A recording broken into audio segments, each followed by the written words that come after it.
विधायक दल के नेता शकील अहमद खान का बयान, बिहार में लॉ एंड ऑर्डर सही नहीं है, फर्जीवाड़ा एनडीए के लोग ही करते हैं, ये आरोप कांग्रेस नेता शकील अहमद खान ने लगाए हैं। उनका एक बयान जिसमें उन्होंने कहा बिहार में लॉ एंड ऑर्डर सही नहीं है, फर्जीवाड़ा एनडीए के लोग करते हैं।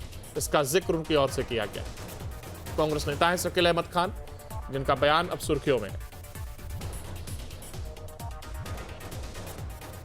हमारी मौजूदगी अभी पटना एयरपोर्ट पे है। देखिए यहाँ प्रियंका गांधी के रिसीव करने के लिए जो है वो पहुंच चुके हैं कांग्रेस के विधायक दल के नेता शकील अहमद खान है। बात करेंगे जिस तरह से प्रियंका गांधी आ रहे हैं, महिलाओं को संवाद करेंगे, बातें करेंगे, लोगों के बीच जाएंगे, क्या संदेश देते हैं? मौजूदा सरकार ने महिला समाज को प्रताड़ित किया है, परेशान किया है।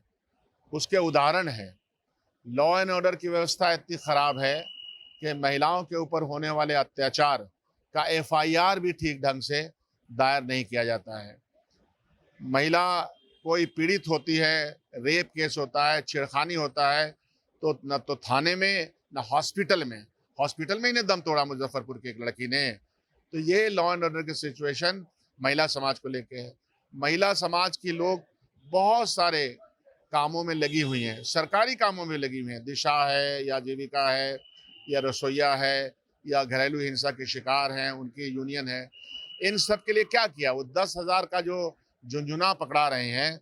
माइक्रो फाइनेंसिंग के जरिए सैकड़ों महिलाएं, जिस तरह से किसान अपनी आत्महत्या कर रहे थे, वो आत्महत्या करने मजबूर और कर रही हैं। उसकी मिसालें आपको मिलेंगी। ऐसा परिवार से आज मिलेंगी प्रियंका गांधी जी, जिस परिवार में ये हुआ है। माइक्रो फाइनेंस में क्या हो रहा है कि दुगना तिगना 20%, 30% माइक्रो फाइनेंस करने वाले लोग मजबूरी में महिलाएं ले रही हैं। तो कौन सा ये पैसा दे रहे हैं? किस तरह से वो परिवार चलाएगी? वो 10,000 परिवार 10,000 जैसे ही वहां पहुंचेगा, माइक्रो फाइनेंस का अहलकार वहां पहुंचेगा, वो पैसा छीन लेगा। आपने अपना लॉ एंड ऑर्डर की व्यवस्था, फाइनेंशियल व्यवस्था, आर्थिक व्यवस्था इतनी कमजोर कर दी है कि हर व्यक्ति परेशान और महिला परेशान है। आज संवाद में देखिएगा कि वो प्रताड़ित तमाम महिलाएं वहां हैं जो ये कहेंगी कि किस तरह से सूरत हाल बनाई गई है। यहाँ जिस तरह से आप लोग जो है लॉ एंड ऑर्डर पर सवाल उठा रहे हैं, लेकिन एक इंडिया की ओर से कहा जा रहा है कि बिहार में तो सुशासन की सरकार है, यहाँ पे कुछ होता ही नहीं है। विपक्ष तो आरोप ही लगाते हैं। पटना में व्यवसायियों को किस तरह से भुना गया? लॉ एंड ऑर्डर की सरकार है। रेप होता है, हॉस्पिटल स्वीकार नहीं करता है, डेथ हो जाती है, सुशासन की सरकार है। ऐसी न जाने कितनी मिसालें होंगी। कोई ऐसा थाना नहीं है जहां प्रताड़ना के केसेस नहीं है और घूस तंत्र का बाजार नहीं है। और लॉ एंड ऑर्डर बहुत अच्छा है। आप इंडेक्स में देखिएगा ना कि लॉ एंड ऑर्डर की क्या सिचुएशन है। खुला लोग घूम रहे हैं, जिसके हाथ में देखिए नौजवानों को आपने नौकरी नहीं दी, नौजवानों को बेरोजगारी से गुजार दिया आपने, पलायन बड़े पैमाने पे। तो आप क्या कर रहे हैं साहब? नौजवान कहाँ रास्ता ढूंढेगा, क्या करेगा? तो सब चीज़ एक दूसरे से जुड़ी हुई है ना। लॉ एंड ऑर्डर फेल है, अगर फेल हो जाती कहानियां नहीं बनती। न जाने कितने प्रोटेस्ट लॉ एंड ऑर्डर के खिलाफ हुए। सम्राट चौधरी ने कहा है कि जिस तरह से जो 70 साल राज कांग्रेस किया, कांग्रेस जितना जो है देश को पीछे लेके चल गया, उससे तो 11 साल में ही कर दिया। सम्राट जी को तो हम देख रहे हैं कि पीके के सवाल का जवाब में उनका पानी पी रहे हैं।